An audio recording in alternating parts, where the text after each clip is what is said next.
Video को like करके आगे शेयर जरूर कर देना। तो कभी तसव्वुर तो किया होता, ये वो हकायक है जिसको फरामोश नहीं किया जा सकता, ये वो हकायक जिनको बुलाया नहीं जा सकता। इस अंदाज से मौत आती है और उस वक्त तो 5 फरिश्ते आकर इंसान से कलाम करते हैं, इंसान से गुफ्तगू करते हैं, इंसान से मुखातब होते हैं और क्या कहते हैं, आइए अल्लाह के रसूल मुस्तफा करीम रऊफुर रहीम गैब दा नबी सल्लल्लाहु अलैहि वसल्लम इरशाद फरमाते हैं। हदीस पाक का मफहूम है, इस हदीस को लिखा है अल्लामा इब्नुल जौजी रदियल्लाहु ताला अन्हु ने। आका इरशाद फरमाते हैं कि जब इंसान की रूह उसके हलक में अटकती है, अल्लाह के रसूल फरमा रहे हैं, अल्लामा इब्नुल जौजी लिख रहे हैं, अल्लाह अकबर, मेरी कौम के जवानों जरा तसव्वुर करो, अल्लाह के सच्चे रसूल खातिमुन नबीयीन सादिक व मस्दूक सल्लल्लाहु अलैहि वसल्लम फरमाते हैं, जब इंसान के हलक में उसकी रूह अटकती है तो पहला फरिश्ता आकर उससे गुफ्तगू करता है, उससे कलाम करता है। जरा हुजूर की इस हदीस पे तवज्जो तो करें, इंसान की रूह जब उसके हलक में अटकती है, जरा तसव्वुर करो मेरे भाइयों, अल्लाह अकबर, नरम नरम गद्दों पे लेटकर जिना की फिल्में देखने वाले जरा गौर तो करें, नशा करने वाले जरा गौर तो करें, हलक के अंदर रूह अटकती है। रूह कभी सोचा मछली का कांटा हलक में फंस जाए तो क्या कैफियत होती है, रोटी का टुकड़ा हलक में फंस जाए तो क्या कैफियत होती है। अल्लाह अकबर, जो हलक मछली का कांटा और बड़े लुकमे का फंसना बर्दाश्त न कर सके, जब इसके अंदर रूह अटकती होगी तो इंसान की कैफियत क्या होती हो। और अल्लाह के रसूल ने फरमा दिया, हुजूर ने जो कह दिया वो हक है, उससे न कम हो सकता है न उससे ज्यादा हो सकता है। इसलिए कि कायनात में सब सच्चों में सबसे बड़ा सच्चा खुदा की मखलूक में कोई है तो वो आमिना के लाल मुस्तफा जान रहमत है। हुजूर इतने सच्चे हैं कि उनके सच्चा होने की गवाही उनके दुश्मन भी देते नजर आते हैं। इतने सच्चे रसूल। अल्लाह अकबर, फरमाते हैं जब इंसान के हलक में उसकी रूह अटकती है तो पहला फरिश्ता आकर उसको पुकार कर कहता है, ऐ आदम के बेटे, तेरा ताकतवर बदन कहां गया। फरिश्ता उससे मुखातब होकर के कह रहा है, आदम के बेटे, यही बदन पर गुरूर करते हो ना, इसी जिस्म पर घमंड करते हो ना। अल्लाह का फरिश्ता आकर के कहता है, आदम के बेटे, तेरा ताकतवर जिस्म कहां चला गया। और उसके बाद वो फरिश्ता पुकार कर कहता है, आज तू कितना कमजोर है, कितना कमजोर है आज तू। कहां गई तेरी फसी जबान, जिस जबान को तू चर चर चलाता था वो तेरी जबान कहां गई। और उसके बाद कहता है, आज तू कितना खामोश है। अल्लाह अकबर, फरिश्ता कहता है, आज तू कितना खामोश है। तेरे अजीजो अकरबा, तेरे घर वालों ने तुझे कहां छोड़ दिया, तुझे तन्हा छोड़ दिया, तुझे अकेले छोड़ दिया। फरिश्ता उससे गुफ्तगू करता है, ताकतवर जिस्म कहां गया, चरचर चलने वाली जबान कहां गई। आज तू कितना चुप है, खामोश है। और इंसान कितना खामोश होता है मरते वक्त, आंखों से टिकटिकी बांधकर बस सबको देखता है, कलाम करने की भी ताकत नहीं रहती।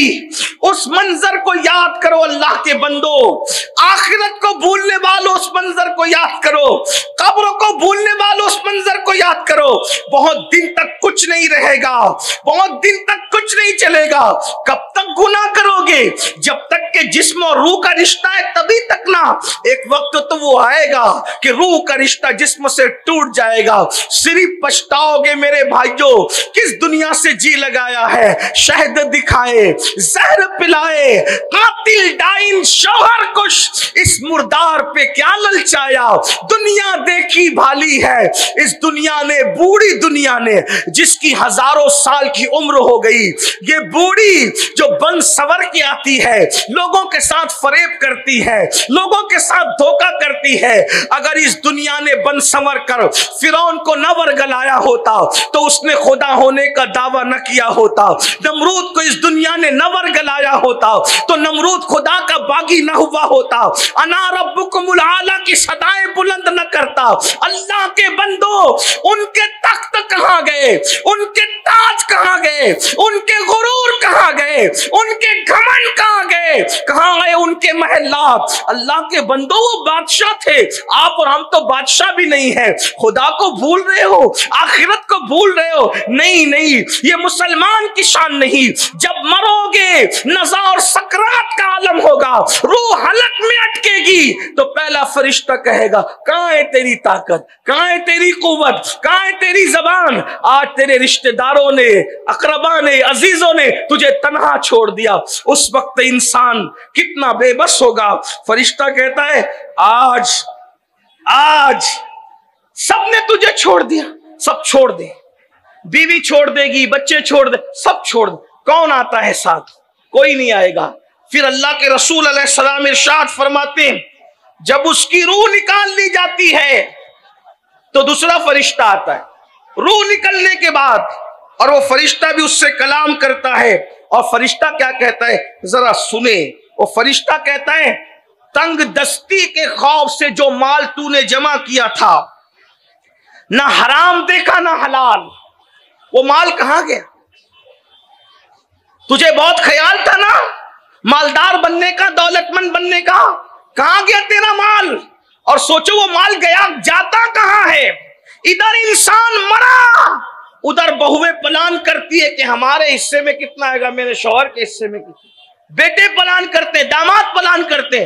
भाइयों सोचो तो सही, आज के दौर में तो जीते जी औलाद काम नहीं आ रही है।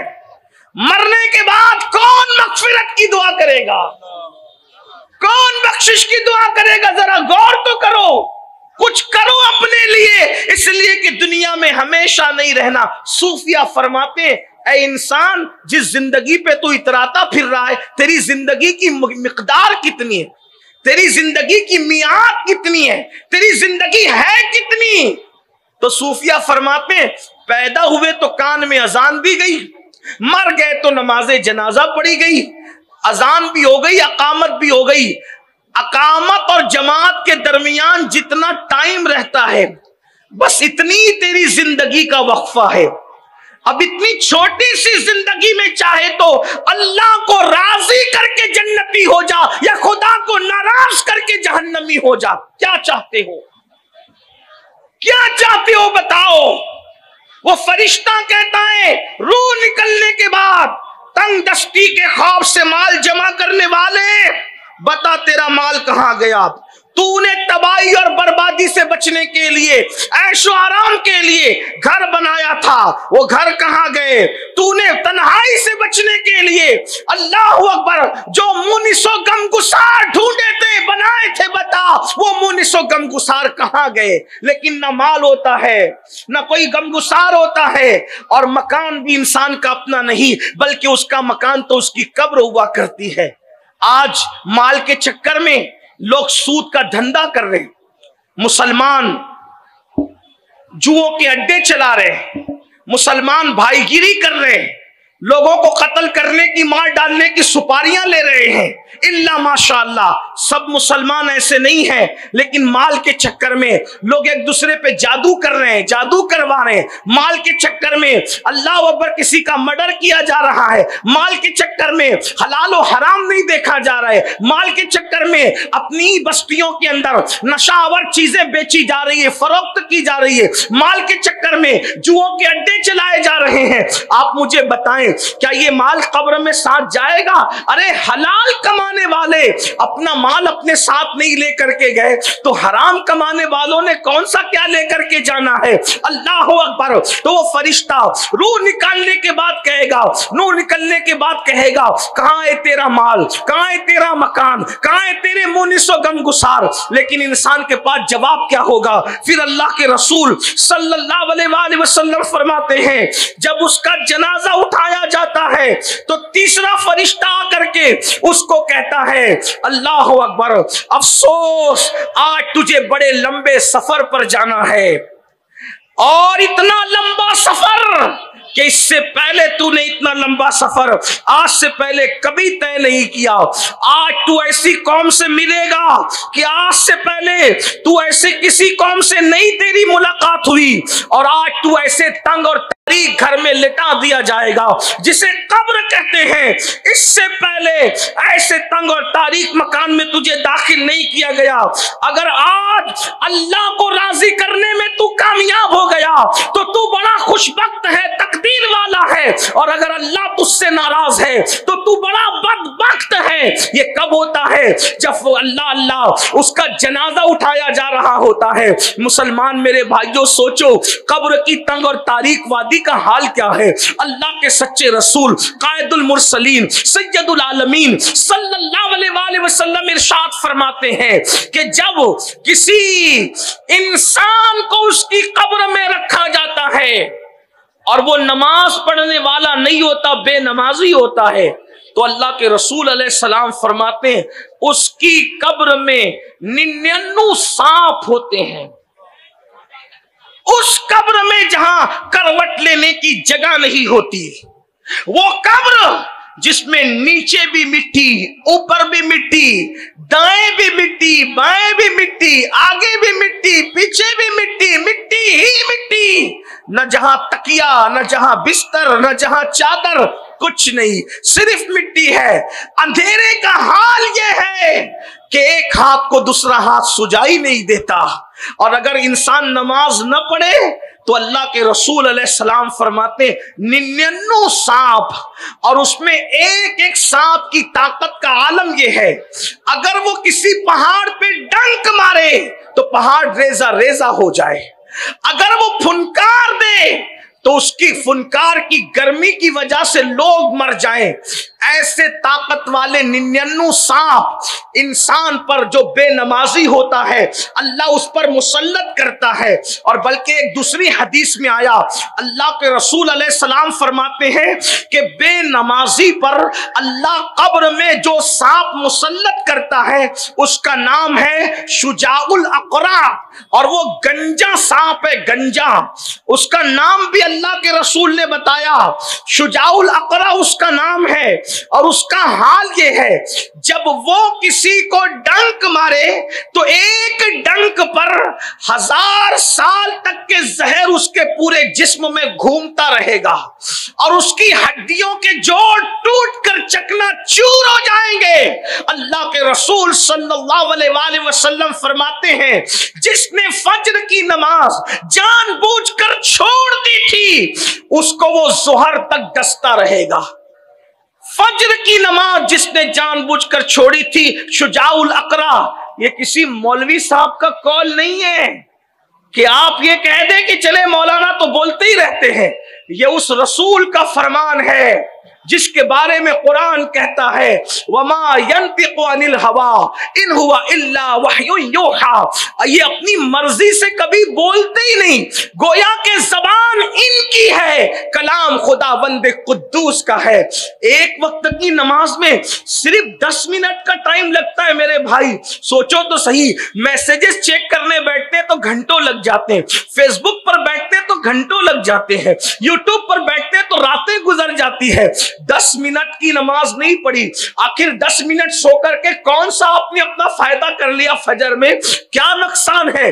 अल्लाह के सच्चे रसूल फरमा रहे, मेरी कौम के जवानों, जिस नबी के कहने पर अल्लाह को एक माना है, जिस नबी के कहने पे कुरान को अल्लाह की किताब माना है, जिस नबी के कहने पर दीन को अल्लाह का सच्चा दीन माना है, इस्लाम को दीन हक माना है, वही रसूल फरमा रहे हैं कि जब बेनमाजी को उसकी कब्र में रखा जाता है तो शुजाउल अकरा नाम का सांप इंसान पर मुसल्लत होता है। अल्लाह अकबर। फजर नहीं पड़ा था, जोहर तक डसता रहेगा, जोहर नहीं पड़ा था, असर तक डसता रहेगा, असर नहीं पड़ा था, मगरिब तक डसता रहेगा, मगरिब नहीं पड़ा था, इशा तक डसता रहेगा, इशा नहीं पड़ा था, रात भर डसता रहेगा, यानी फजर तक डसता रहेगा। और अल्लाह के रसूल फरमाते हैं जब तक कयामत कायम नहीं हो जाती उस वक्त तक ये डसने का सिलसिला जारी रहेगा।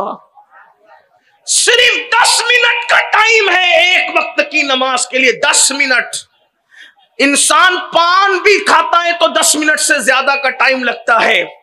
अल्लाह के बंदो 10 मिनट कुर्बान करो। 24 घंटे में 5 वक्त की नमाज में सिर्फ 50 मिनट दरकार है। क्यों नहीं निकालते नमाज के लिए टाइम? क्या मरना नहीं है? अल्लाह के रसूल फरमा रहे हैं।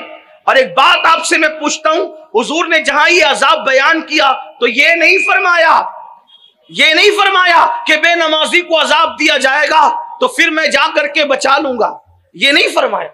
तो वजह करें आप, हदीस में यही है कि कयामत तक डसता रहेगा। मैं इसका इनकार नहीं कर रहा हूं। वल्लाह वो बचाना चाहे तो हम जैसे एक दो नहीं, एक मैं क्या, मेरे इस यहाँ की हकीकत कितनी, मुझसे 100 लाख को काफी है इशारा तेरा। वो बचाने पे कुदरत रखते हैं, बल्कि खुदा ने उनको इज्न दिया है, उनको मुख्तार कुल बनाया है। मगर वही रसूल जो मुख्तार कुल बनकर आए, जन्नत बांटने के लिए आए, वो तो नजीर भी बनकर आए ना। जहां बशीर है वही नजीर भी है, बल्कि पहले तो शाने नजीरी है, बशीरी बाद में है। कुरान कहता है या अय्युहल मुद्दस्सिर कुम फअंज़िर, ऐ कंबल ओढ़ने वालों उठो और उठकर लोगों को डराओ। अल्लाह के रसूल डराने आए थे। हुजूर ने फरमाया, ये बात फरमाई, फिर कह रहा हूं बचाने का मुनकिर नहीं हूं, लेकिन इस हदीस में अल्लाह के रसूल क्या फरमा रहे हैं? अल्लाह अकबर।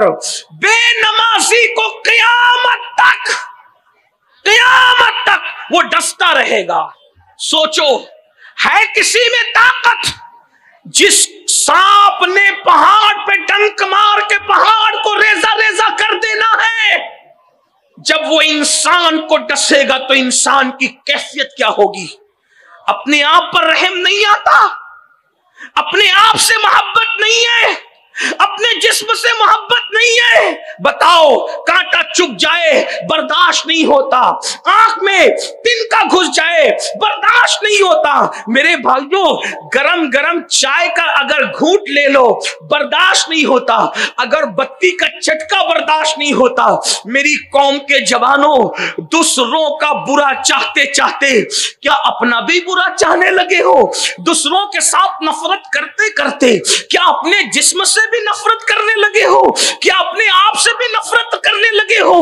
अल्लाह अकबर। जरा सोचो तो सही, इतने सच्ची शख्सियत, इतने सादिक व मजदूर, ऐसे रसूल, सच्चे रसूल, सारे सच्चों में सच्चे, सारे अच्छों में अच्छे, सादिक व मजदूर कह रहे हैं फजर नहीं पड़ी जोहर तक डसे जाओगे, जोहर नहीं पड़ी असर तक डसे जाओगे। बताओ तो सही, जो लोग मच्छर के डंक को बर्दाश्त नहीं कर सकते, मेरे जवानों बताओ, मच्छर के डंक को बर्दाश्त नहीं कर सकते, शुजाउल अकरा के डंक को कैसे बर्दाश्त कर सकोगे?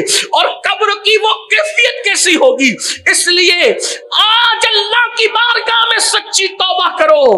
रजब शरीफ का महीना शुरू हो चुका है, रमजानुल मुबारक की तैयारी अभी से करो। कब तक खुदा को भूले रहोगे? कब तक खुदा को फरामोश करोगे? कब तक आखिरत को भूले रहोगे, आखिरत की तैयारी क्यों नहीं कर लेते? अल्लाह अकबर। आइए, अगर 10 मिनट नमाज के लिए निकाल लिया, होगा क्या? होगा क्या? अल्लाह के रसूल अलैहिस्सलाम फरमाते हैं, बंदा जब सजदे में होता है तो रब से सबसे ज्यादा करीब होता है। अल्लाह और बंदे के दरमियान सारे हिजाबात और सारे पर्दे उठा दिए जाते हैं जब बंदा सजदे में जाता है। सोचो, मतलब क्या बयान किया जा रहा है कि सजदा करो और रब के करीब हो जाओ। कुरान की आयत पाक का मफहूम भी है। आयत सजदा इसलिए मैं तिलावत नहीं कर रहा हूं, लेकिन उसका मफहूम है, सजदा करो तो खुदा का कुर्ब मिल जाएगा। तो जो सजदे में जाना कैद नहीं लगाई, आलिम का सजदा ही करीब करेगा, अनपढ़ का करीब नहीं करेगा, नेक का सजदा करीब करेगा, बद का करीब नहीं करेगा। बल्कि उनकी रहमत तो आवाज दे रही है, जो सजदा करेगा वो खुदा का कुर्ब हासिल कर लेगा। मुझे बताओ, जब सजदे से खुदा मिलता है तो क्या रोजी नहीं मिल सकती? जब सजदे से खुदा मिलता है तो दुनिया की खुशियां नहीं मिल सकती? जब सजदे से खुदा मिलता है तो क्या अच्छी तकदीर नहीं मिल सकती? जब सजदे से खुदा मिलता है, जिस सजदे से आखिरत संवर जाती है, उस सजदे से क्या दुनिया नहीं संवर सकती? और टाइम कितना निकालना है? सिर्फ 10 मिनट का टाइम, सिर्फ 10 मिनट का टाइम। क्यों नहीं निकालते? कब्र जन्नत के बागों में से बाग बनेगी। नमाज के लिए टाइम निकाल के देखो। और अगर ऐसा नहीं हुआ, बस अब अपनी गुफ्तगू समेट लो। मैं वो 5 फरिश्तों वाली सदाओं को मुकम्मल नहीं कर सकूंगा गुफ्तगू समेटते हुए अपने वक्त में, इसलिए कि हजरत से दुआ भी लेना है और 10 बजे प्रोग्राम खत्म भी करना है। बस अपनी गुफ्तगू इख्तिसार के साथ, अल्लाह के बंदो, अगर इसी तरह जिंदगी गुजरती रही, इसी तरह पाप में, जराइम में, तो कुछ लोगों के दिलो दिमाग में यह खप्त है, क्या हम जो करेंगे, मौलाना हम मुसलमान हैं, हम तो जाना ही जन्नत में हैं, हम तो फुला बुजुर्ग के मुरीद हैं, हमने तो जाना ही जन्नत में है। और कुछ इतने बेबाक है, कहते हैं मौलाना जन्नत तो हमारे बाप की है। और कुछ तो इतने बेबाक है, कव्वालों के लबो लहजे में कहते हैं कि अगर अल्लाह हमें जन्नत में न डालेगा तो उसकी जन्नत वीरान हो जाएगी। मेरे अजीज, इस वक्त अल्लाह ने किसी को जन्नत में जो है जैसी कैफियत क़यामत के बाद डालने की है, ऐसी इस तरह जन्नत में किसी को दाखिल नहीं फरमाया। लेकिन आज भी मेरे अल्लाह की जन्नत वीरान नहीं है। अभी जन्नत में कोई गया नहीं है उस तरह से, उस शान से, जैसे क़यामत के बाद जाएगा। तो आज भी अल्लाह की जन्नत वीरान नहीं है। तो तेरे जाने न जाने से क्या खुदा की जन्नत वीरान होगी? जन्नत को इतना सस्ता मत समझो कि आपने किसी का दामन कपड़ा पकड़ के पकड़ लिया और जन्नत मिल गई। और कुछ हजरात इतने बेबाक हो गए कि वो स्टेज से जन्नत के टिकट बांटते हैं, इसको देख के जन्नत में जाओ, उसको देख के जन्नत में जाओ। हजरत जी, जिसको दिखाकर जन्नत बांट रहे हो, क्या उसका भी जन्नत में जाने का कोई गारंटी का सर्टिफिकेट आपके पास है? सरकार गौसे आजम ईमान पर खात्मे के लिए आंसू बहाए, काबे का गिलाफ पकड़ कर गौसे पाक कहे, अल्लाह अगर अब्दुल कादिर के नाम अमाल तेरी बारगाह में कबूलियत के काबिल नहीं है तो तू अब्दुल कादिर को अंधा उठाना ताकि शर्मिंदगी से बच जाए। मुझे बताओ, जिनको अल्लाह ने जन्नत बांटने का इख्तियार दिया था वो तो काबे का गिलाफ पकड़ के रो रहे हैं, वो तो रातों को आंसू बहा रहे हैं। और जो गुस्ले जनाबत भी 3-3 दिन तक नहीं करते, उन्हें कौन सा घमंड आ गया कि हम जन्नत में नहीं जाएंगे तो कौन जन्नत में जाएगा? अल्लाह के बंदो सोचो, कुरान कह रहा है, इन्नल अबरार लफी नईम व इन्नल फुज्जार लफी जहीम। नेकों के लिए जन्नत है और फाजिरों के लिए जहन्नम है। आप क्या समझ रहे हैं? मैं बयात की निस्बत का मुनकिर नहीं हूं, हमारा तो अकीदा है, अगर सच्चा पीर मिल गया तो कब्र में अल्लाह उसको भी आने की ताकत देता है, सच्चे पीर को। रसूलुल्लाह तो आते ही है, मैं इसका मुनकिर नहीं हूं, बल्कि हमारा तो अकीदा है। हमारे सरकार गरीब नवाज ने अपने पीर भाई के जनाजे में शिरकत की, तो शिरकत करके क्या फरमाया? पहले तो रो दिए, उसके बाद हटे तो हटते हुए कहा पीरी मुरीदी भी क्या चीज है, और मुस्कुराने लगे। तो लोगों ने कहा सरकार आप पहले रोए फिर मुस्कुराए और फिर कहने लगे कि पीरी मुरीदी क्या चीज है। तो गरीब नवाज सरकार फरमाते हैं, क्या फरमाते हैं कि जैसे इसको दफन किया तो अजाब के फरिश्ते आ गए, ख्वाजा उस्मान हरवनी भी आ गए और कहने लगे कि ये मेरा मुरीद है। तो जवाब दिया गया मगर ये नेक नहीं है, बद है। और कहा मगर मेरा है। तो कहा कि नेक नहीं मेरा है, कहा नेक नहीं है, तो कहा मेरा है, नेक नहीं है। तो गैब से आवाज आई ये उस्मान हरवनी मेरा महबूब है, तो मेरे महबूब की खातिर इसको छोड़ दिया जाए। तो गरीब नवाज फरमाते हैं क्या कि फिर मैंने कहा पीरी मुरीदी भी क्या चीज है, लेकिन आपसे कहता हूं वो बचाने के लिए उस्मान हरवनी जैसा भी तो मिलना चाहिए, जो खुद जहन्नम में फंसा पड़ा है, कब्र में फंसा पड़ा है, उसमें क्या आना है। बल्कि आपको ये कह दूं अगर उस्मान हरवनी जैसा मुर्शिद चाहिए तो फिर गरीब नवाज जैसा मुरीद भी किसी को बनना पड़ेगा। 3-3 दिन तक गुस्ले जनाबत नहीं करते और तुम्हें उस्मान हरवनी मिल जाएगी। अगर निजामुद्दीन महबूब इलाही चाहिए तो तुम्हें खुसरो बनना पड़ेगा। जुमा की 2 रकअत पढ़ के भाग जाते हो और फिर चाहते हो कि तुम्हें कोई महबूब इलाही मिले। अगर अलाउल हक पंडवी जैसा मुर्शिद अल्लाह अकबर चाहते हो तो फिर मखदूम अशरफ जहांगीर समनानी जैसा बनना पड़ेगा। आले रसूल अहमदी जैसा मुर्शिद चाहते हो तो फिर इमाम अहमद रजा मुरीद बनना पड़ेगा, वैसा बनना पड़ेगा। हैरत की बात यह है 5 कलमे के तर्जुमे भी याद नहीं, बच्चियां इर्तिदाद के दरवाजे पर पहुंच चुकी, बेटे इस्लाम और कुरान और हदीस के मुनकिर हो रहे हैं और हमें घमंड है हम जन्नत में न जाएंगे तो कौन जन्नत में जाए। कुरान कहता है कू अनफुसकुम व अहलीकुम नारा, बल्कि इस पर भी सोच लो अल्लाह के बंदो वो बेनियाज है जब वो नबी के बेटे को जहन्नम में दाखिल कर सकता है, नबी की बीवी को जहन्नम में दाखिल कर सकता है, नबी के सगे चचा को जहन्नम में दाखिल कर सकता है। हमारा आप कौन, आपको नहीं पता। लूत अलैहिस्सलाम की एक बीवी जहन्नम में जाएगी, नूह अलैहिस्सलाम का बेटा जहन्नम में जाएगा, लैसा मिन अहली कह दिया गया। और इब्राहिम खलीलुल्लाह का सगा चचा आजर बुत परस्ती की वजह से अल्लाह अकबर वो बिच्छू की शक्ल में जहन्नम में जाएगा। ये मेरे अल्लाह की शान है। आज तो लोग लिबरल बनने के लिए, आजाद ख्याल बनने के लिए बुतों की तायीद कर रहे हैं, बुत परस्तों की तायीद कर रहे हैं।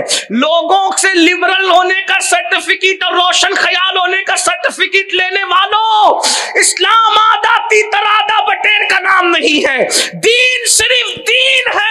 मक्के वालों ने कहा था आप हमारे खुदाओं को पूजे, हम आपके खुदा को पूजे, यही तो उन्होंने कहा था इख्तिलाफ खत्म, झगड़ा खत्म। कुरान ने कहा ये नहीं हो सकता महबूब, आप कह दे कि जिसकी तुम इबादत करते हो उसकी मैं इबादत नहीं करूंगा, इसलिए कि झगड़ा तो असल है यही कि अल्लाह अल्लाह, दरख्त मिट्टी पत्थर चूहे चील कौवे इबादत के लायक नहीं है। इबादत के लायक सिर्फ वो है जिसे वादहू ला शरीक कहते हैं। नारे तकबीर, नारे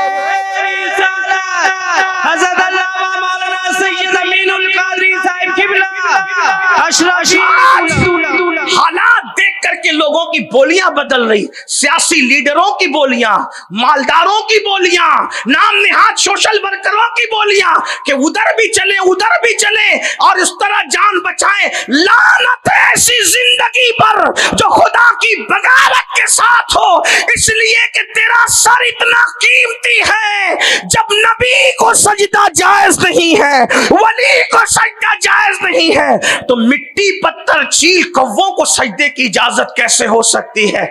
और बुत खाना बनाने वालों को चंदा देने वालों से पूछना चाहता हूं, मर के क्या जवाब दोगे। वमा कदरुल्लाह हक्का कदरी, तुमने अल्लाह की ऐसी कद्र नहीं की जैसा कि कद्र करने का हक था। जानते हो जिस अल्लाह को पूछते हो, जिसकी इबादत करते हो, वो है क्या, उसकी शान क्या है तुम्हें पता है। मोहम्मदुर रसूलुल्लाह जैसी हस्ती जिसकी बारगाह में पेशानी रख दे वो खुदा की शान है।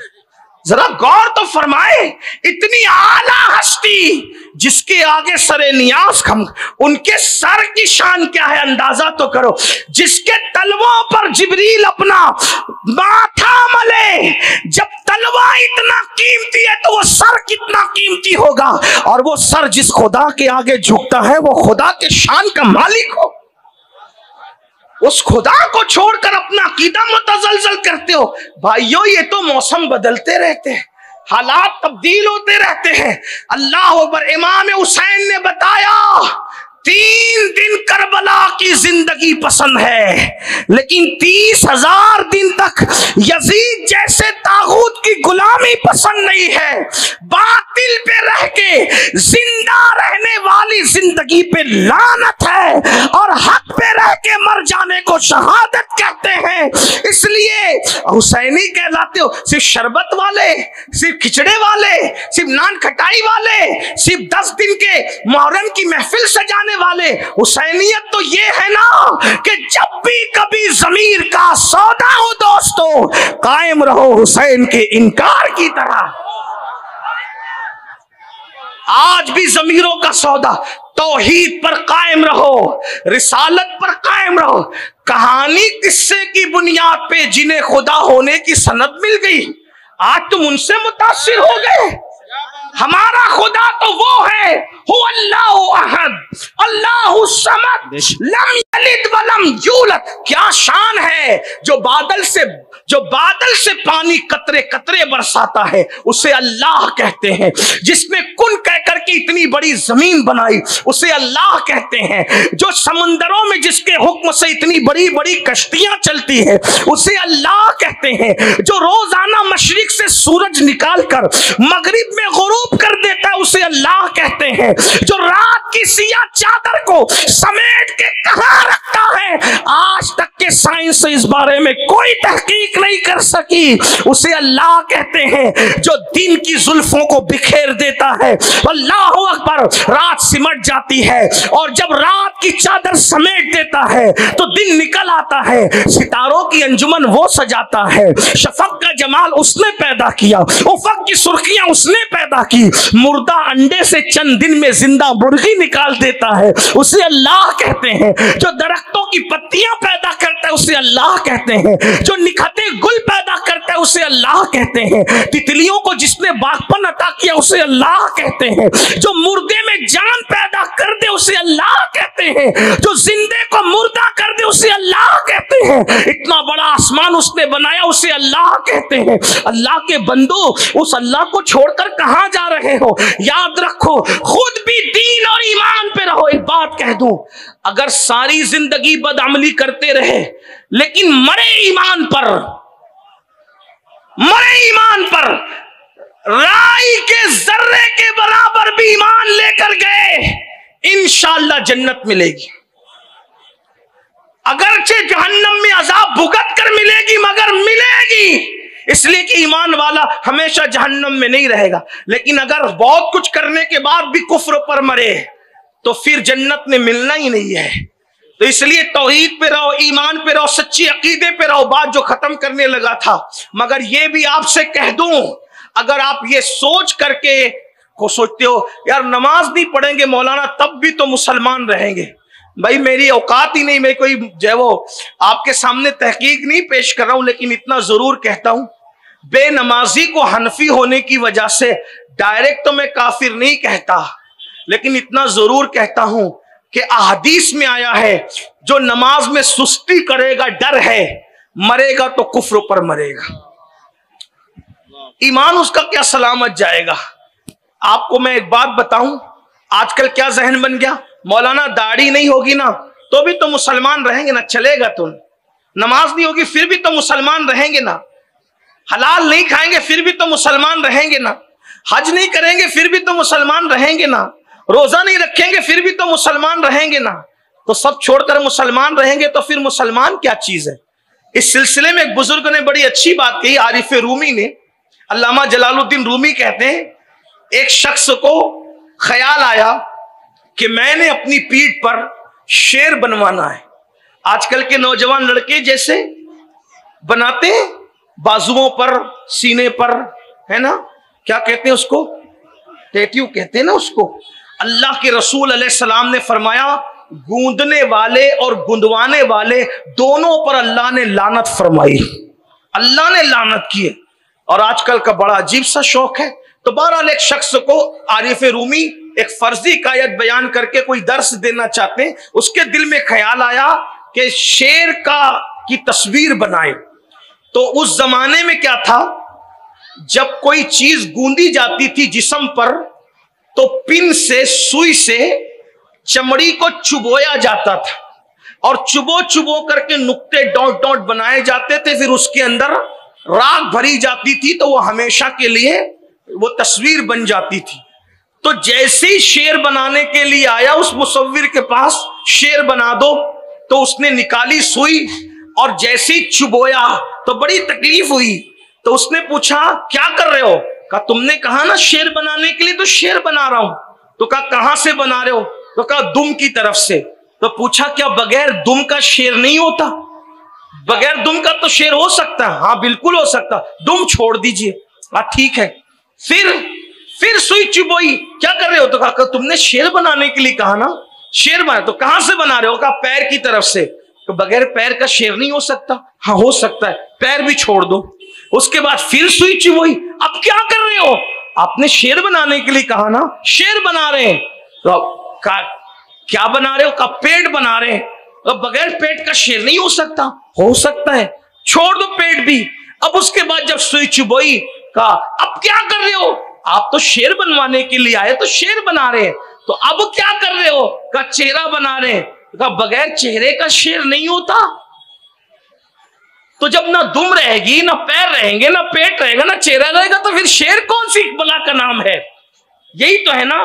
तो आज मुसलमानों का ज़हन यही बना, जब बगैर नमाज पढ़े भी मैं मुसलमान रह सकता हूं, जब बगैर दाढ़ी के बगैर भी मुसलमान रह सकता हूं, जब हज फर्ज होने के बाद हज किए बगैर भी मुसलमान रह सकता हूं, ज़कात फर्ज होने के बाद ज़कात दिए बगैर भी मुसलमान रह सकता हूं, तो फिर उसके बाद मैं मुसलमान हूं लेकिन कुछ करूंगा नहीं। तो याद रखना, अल्लाह के रसूल सल्लल्लाहु अलैहि वसल्लम ने फरमाया जिस पे हज फर्ज हो जाए, इस्तिताअत उसमें है और वो हज नहीं करता, आका फरमाते या तो वो यहूदी होके मरे या तो वो नसरानी होके मरे। आप किस दीन की बात कर रहे हैं? अगर ये खब तो दिलो दिमाग में है कि कुछ नहीं करेंगे फिर भी दीनदार रहेंगे, अल्लाह के रसूल फरमाते हैं जिसकी नमाज नहीं उसका दीन नहीं। सैयदना फारूक आजम उमर इब्न खत्ताब रज़ी अल्लाह ताला अन्हु को जब जख्मी कर दिया गया और लहू लहान थे, पूरे जिस्म से खून रस रहा था, खून बह रहा था, फिर भी आपने तयम्मुम किया और नमाज पढ़ने की कोशिश की, तो किसी ने कहा अमीरुल मोमिनीन पूरा जिस्म खून से जख्मी है, खून रस रहा है, खून बह रहा है और आप ऐसी हालत में नमाज अदा फरमा रहे हैं, जख्मों से निडाल है। आपने फरमाया मैं क्यों ना नमाज पढ़ूं, क्योंकि इन्हीं कानों से मैंने रसूलुल्लाह को फरमाते हुए सुना कि जिसकी नमाज नहीं है उसका दीन नहीं है। ये फारूक आजम फरमा रहे जिनको रसूलुल्लाह ने जन्नत की गारंटी दी है, हुजूर ने जन्नत की बशारत दी है। हम तो ये कहते हैं उमर इब्न खत्ताब का जन्नती होना ऐसे ही यकीनी है जैसे जन्नत का होना यकीनी है। क्यों? जिस रसूल ने जन्नत की खबर दी उस रसूल ने उमर इब्न खत्ताब के जन्नती होने की खबर दी। जिस जबान से जन्नत सुना उसी जबान से फारूक आजम का जन्नती होना सुना। तो जैसे जन्नत का होना यकीनी वैसे फारूक आजम का जन्नती होना यकीनी। उसके बावजूद भी वो नमाज अदा फरमा रहे हैं। मेरे अजीज भाई, हम नमाज को छोड़कर कहां जा रहे हैं? नमाज के लिए टाइम नहीं। बस आखिरी बात अर्ज कर दूं, मैं क्या आपसे अर्ज कर रहा था कि लोगों का ख्याल है कुछ भी करो जन्नत में जाए, कुछ भी करो बख्श दिए जाएंगे। आइए, अल्लाह रब्बुल इज्जत जहां रहीम है, करीम है, वहीं गैरत वाला भी है। हजरत सैयदना मालिकुद दीनार फरमाते, मालिक इब्ने दीनार कहते कि मुझे पता चला कि मेरे पड़ोसी को सकरात लगी, मेरा पड़ोसी मरने लगा, उसको मौत आ रही है, वो दुनिया से जा रहा है। मैंने सोचा बड़ा पापी था, बड़ा मुजरिम था, बड़ा मुजरिम था, पापी था, चलो चलते हैं। पड़ोसी है उसकी कुछ खबरगिरी कर लेते हैं, उसको कुछ समझा बुझा देते हैं, कलमे की तलकीन करते हैं। अल्लाह अकबर। हजरत मालिक दीनार गए तो जाने के बाद मालिक इब्ने दीनार फरमाते हैं उसके सीने से गरम गरम सांसें निकल रही थी, मतलब ये था कि अब ये बहुत दिनों तक जिंदा नहीं रहेगा।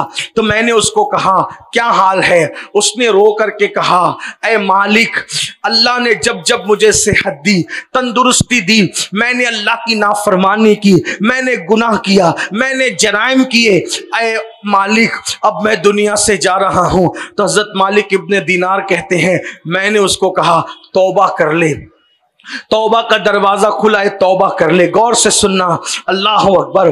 तौबा कर ले, तौबा का दरवाजा खुला है। हजरत मालिक इब्ने दीनार कहते हैं उसने फौरन कहा अस्तगफिरुल्लाह, अस्तगफिरुल्लाह, अल्लाह मुझे माफ कर दे, मैं तेरी बारगाह में तौबा करता हूं। उसके घर के कोने से आवाज आई बंदे अब बस भी कर, जब जब हमने तुझे मोहलत दी तूने धोखा दिया। आप गौर फरमाएं, यानी इसका मतलब यह है कि अगर अल्लाह चाहे तो किसी की तौबा को रद्द भी कर सकता, वो कबूल करता है, मायूस मत होना। लेकिन उसकी शान गैरत भी ये है। आप क्या समझते हो, कभी कभी जिस अमल को आदमी सोचता है कि इससे कुछ नहीं होगा, मैंने तो मरना ही ईमान पर है, वो भी कुफ्र पर चला जाता है। कभी कभी छोटा अमल जिसको समझ के करता है। हजरत मालिक इब्ने दीनार खुद फरमाते हैं कि मेरा एक अजीज दोस्त था, बड़ा करीबी था और बड़ा आलिम, बड़ा मुहद्दिस, बड़ा फकी था। वो जब मरने लगा तो मैं उसके करीब गया और मैंने उसको कहा अल्लाह के बंदे कलेमा पढ़। तो इतना बड़ा आलिम, उतना बड़ा मुहद्दिस, इतना बड़ा फकीह, उसने कहा ये मैं कलमा नहीं पढ़ता, ये सब सही नहीं है माज़ल। यानी उसने अलल ऐलान कलेमे का इनकार कर दिया, उसने मरते मरते कलेमे का इनकार कर दिया। हजरत मालिक दीनार कहते हैं मैं डरा, अल्लाह ये मरते मरते कुफ्र की तरफ चला गया, ये मरते मरते दीन का, इस्लाम का, कलेमे का इनकार कर गया। हालांकि फुकाए अहनाफ के नजदीक मसला कुछ और है, मैं उसकी तरफ अभी नहीं जाता, लेकिन मैं उसी को फॉलो करता हूं। हम हनफी हैं और हनफियत ही के फॉलोवर हैं। लेकिन हजरत मालिक दीनार का अपना मसला कर, उनके अपने नजरियात आपके सामने बता रहा हूं। वो कहते मैं रो पड़ा, मैं रोने लगा, या अल्लाह वो काफिर हो गया मरते मरते। और कुछ देर के बाद खबर आई कि वो तो मर गया, यानी कुफ्र पे मरा। फरमाते मैं रात और दिन रोता रहा, परेशान रहा, या अल्लाह इतना बड़ा नमाजी आदमी, इतना परहेजगार आदमी, इतना पारसा आदमी, इतना मुत्तकी आदमी कुफ्र पे कैसे मरा? तो मैं अल्लाह से दुआ करता था अल्लाह तू मुझे उसको ख्वाब में दिखा, मुझे ख्वाब में दिखा, मैं पूछूं तो सही वो कुफ्र पे क्यों मरा, वो कुफ्र पे क्यों मरा, वो कुफ्र पे क्यों मरा। मालिक दीनार कहते हैं बहुत दुआएं की, बहुत दुआएं की, रातों दिन दुआएं की, पांचों वक्त में दुआएं की।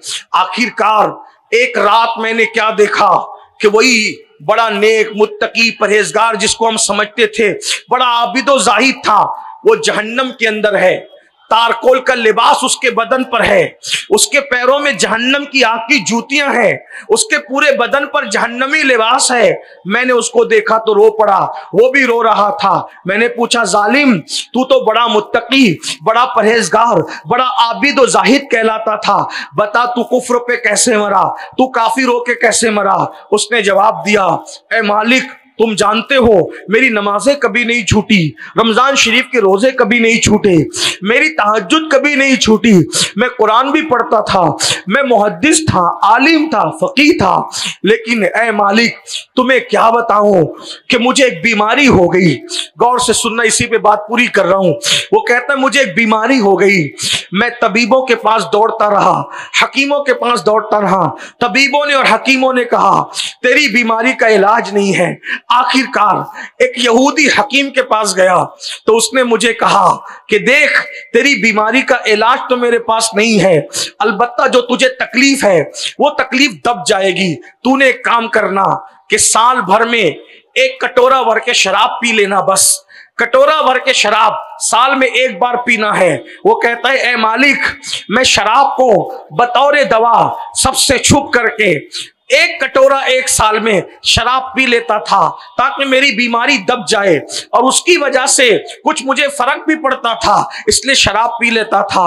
मगर बतौर दवा जब मैंने शराब पी साल में 1 कटोरा, तो मरते मरते शराब की नहूसत की वजह से फिर तहज्जुद काम ना आई, फिर नमाजें काम ना आई, फिर तकवा परहेजगारी काम ना आई, और मरते हुए मेरा ईमान छीन लिया गया और काफिर होकर के मरा।